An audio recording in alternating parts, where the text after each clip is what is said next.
Hey guys, it's me, Damien, or DBJ, wherever you want to call me nowadays. And today, before we start, I'm currently working on the next A Boy's Life episode.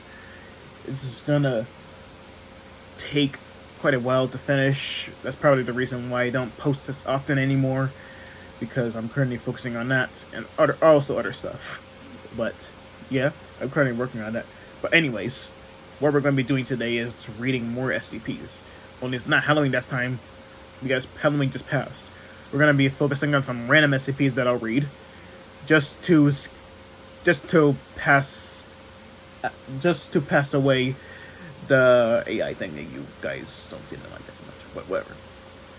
Well, we have 3 SCPs. Some are in different series, so wish me luck. I'll try my best to read all of it, or if I don't seem to read all of it, I'll just read the. Well, skip that. I'm just gonna try anyway. Wish me luck, I guess. Right. The first one is called SCP-7271, which is called Microbes on Strike. Then next we have 2250, which is Duck Hunt. Not the game, it's the anomaly. You'll see in a second. And 4258, Freddy's Diner. I'm already kind of familiar with these, so this shouldn't be a problem for me at all. Alright, let's start first. Alright.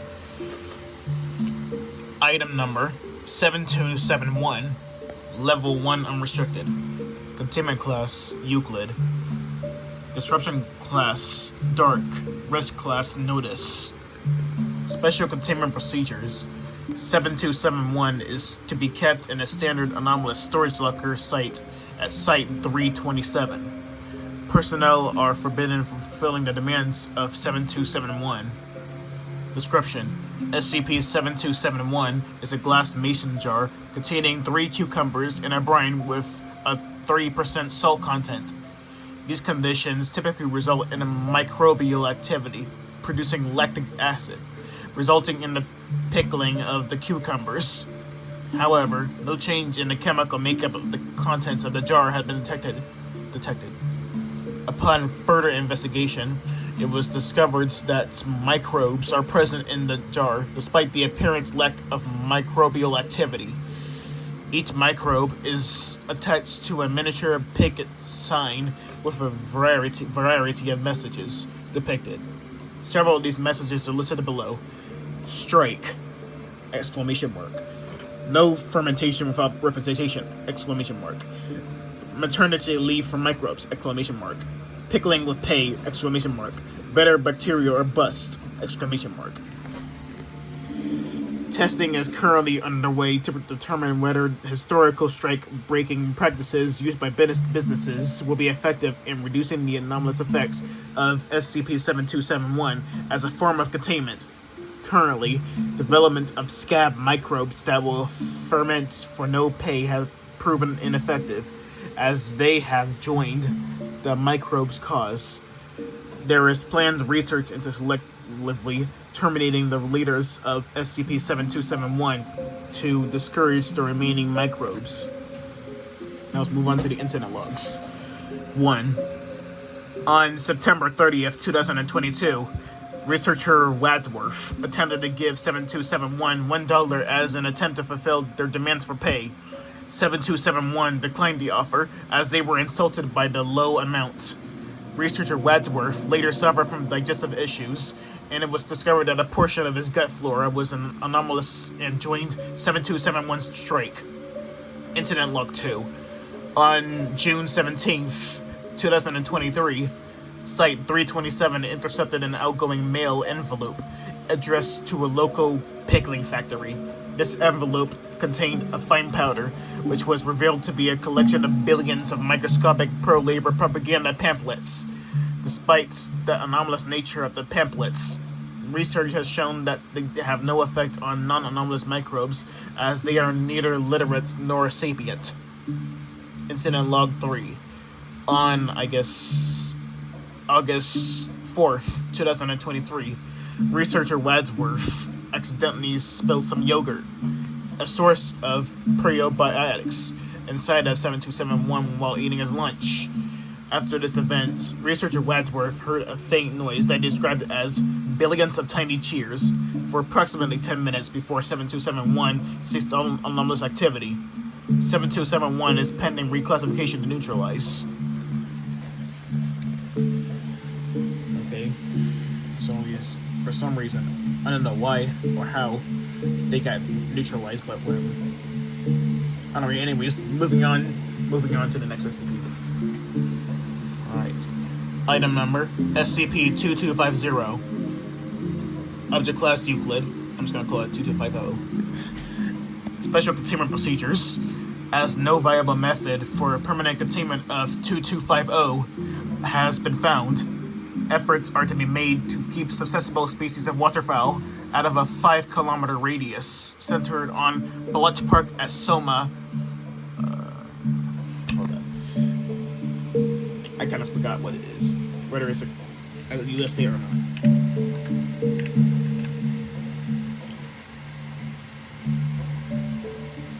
Okay, got it. Alright. Bletch Park at Soma, Alabama. To this end, the Central Alabama field. Well, I kind of just. Maybe I shouldn't have looked that up to begin with. Anyways, to this end, the Central Alabama Field Unit has been tasked with the elimination of these species from the designated no-fly zone, and a disinformation campaign has been effected, focusing on the threat of lethal avian-borne pathogen that is able to infect humans.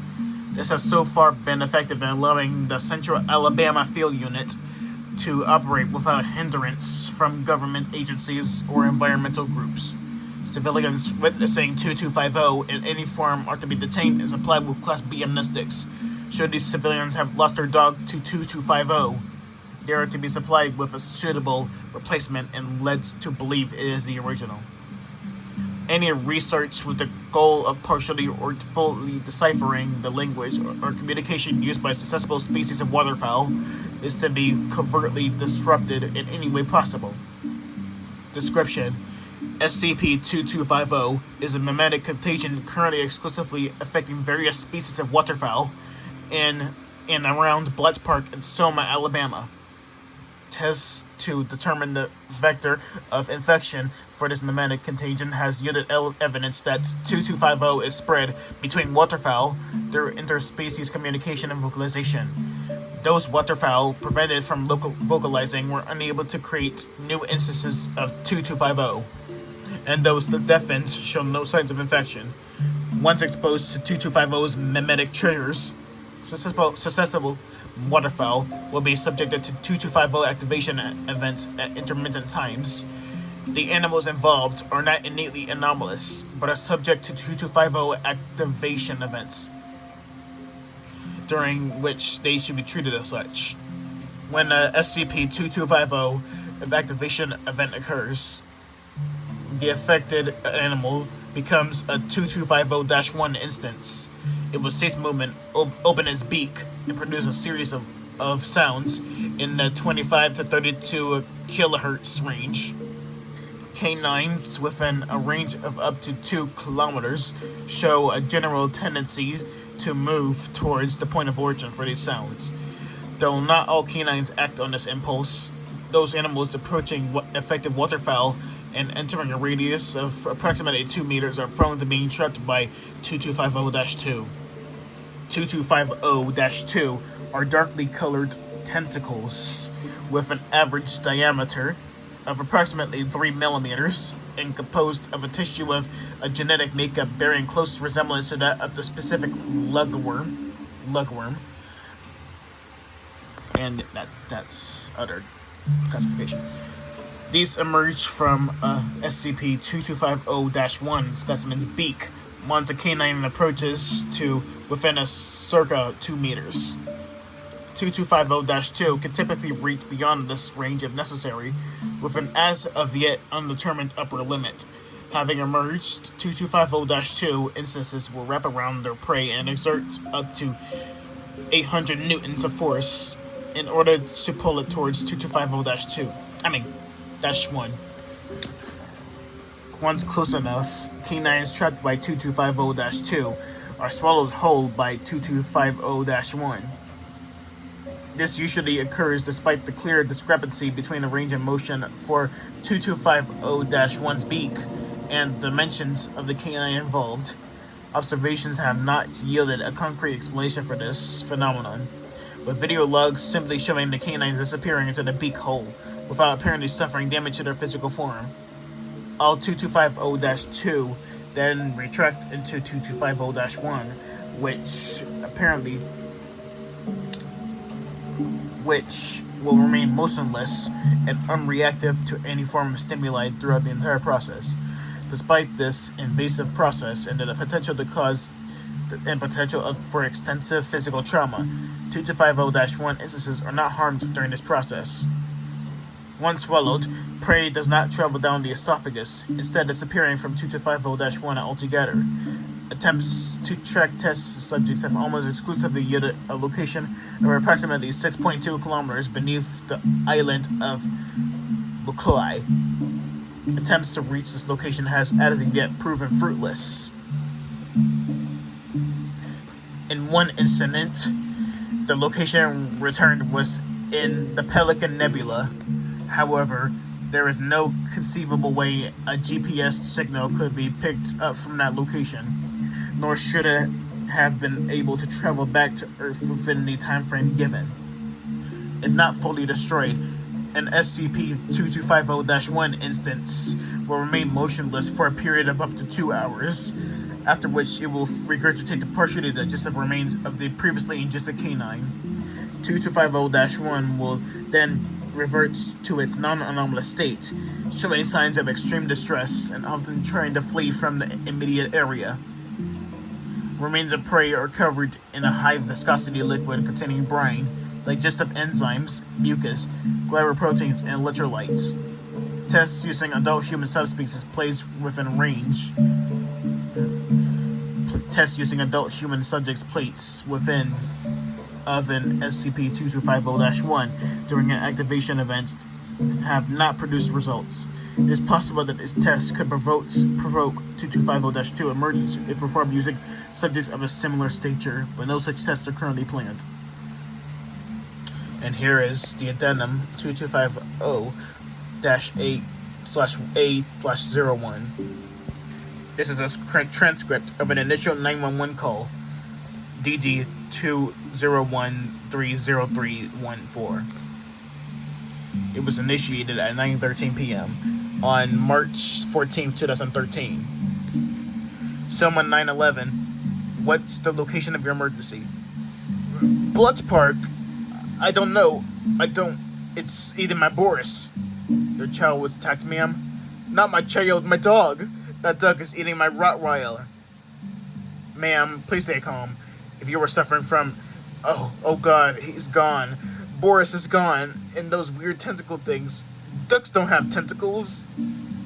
Ma'am, I'm going to have to send some police officers to check on you. Please remain where you are. What are you going to do? Arrest the duck? Give my dog back. Hello? Hello, ma'am? The call was terminated at 9:14 p.m. Police officers responding to the emergency call found a Mr. Mrs. Something in a state of severe distress. Foundation field agents dispatched administrative amnestics to both Mrs. Something and the police officers involved. They also recovered partially digested remains of one adult Rottweiler. No teeth marks were visible. The duck involved was identified and subjected to a full physical examination. This yielded no significant result. And here are the footnotes. I'm not going to read all of these. Alright, last one. Item number 4258. Level 2 restricted. Timber class Euclid. Disruptive class VAM. And risk class Notice. Special containment procedures. The surrounding restaurants and businesses in a 1 kilometer radius have been sectioned off under the pretense of replacing faulty plumbing. Both the front entrance and back exit of 4258 have been placed under the supervision of standard motion sensors. Should any entity not native to this reality or dimension leave the building and activate the sensors, FTF Epsilon 4 gatekeepers are to be dispatched immediately to intercept and capture. Any Foundation personnel that exit 4258 must use the designated decontamination showers located near the front entrance. Description: 4258 is a space-time anomaly located in somewhere in California, in the form of a restaurant named Freddy's Diner. Satellite imaging of the area has revealed that 4258 spontaneously appeared on either it's September 5th or 2018 or May 9th, 2018. Although it was not reported for an estimated 2 months due to unknown means, the local community's memories were altered shortly after the anomaly's appearance. While the anomaly had only recently appeared, all nearby residents recognized it as having always been present. The anomaly came to the Foundation's attention after rumors of a strange restaurant with weird cosplayers began to circulate among newer residents. Class C amnestics were administered to everyone involved, and the area is immediately quarantined. The inside of the restaurant is that of a stereotypical 50s American diner and is manned by a sole worker, an elderly Caucasian male who identifies as Freddy, otherwise known as 4258-1. The occupants of 4258 are all from separate dimensions and realities, this being because they range from being identical to humans to having an entirely different physiology. However, for unknown reasons, all occupants can understand each other when conversing. Alright. The view outside the windows from within 4258 does not reflect the surrounding area, but rather an always changing scenery.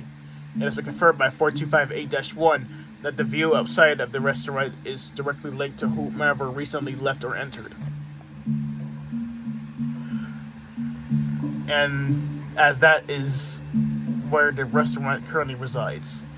However, if 4258 is viewed from the exterior, it will always appear empty to the viewers.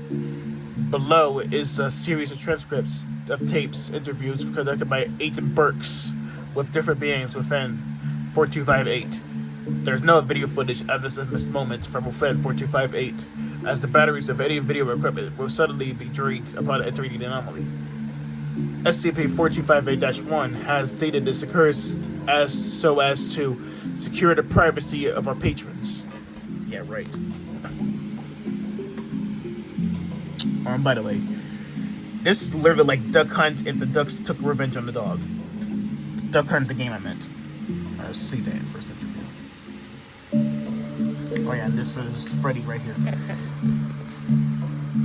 I'm just gonna skim through that.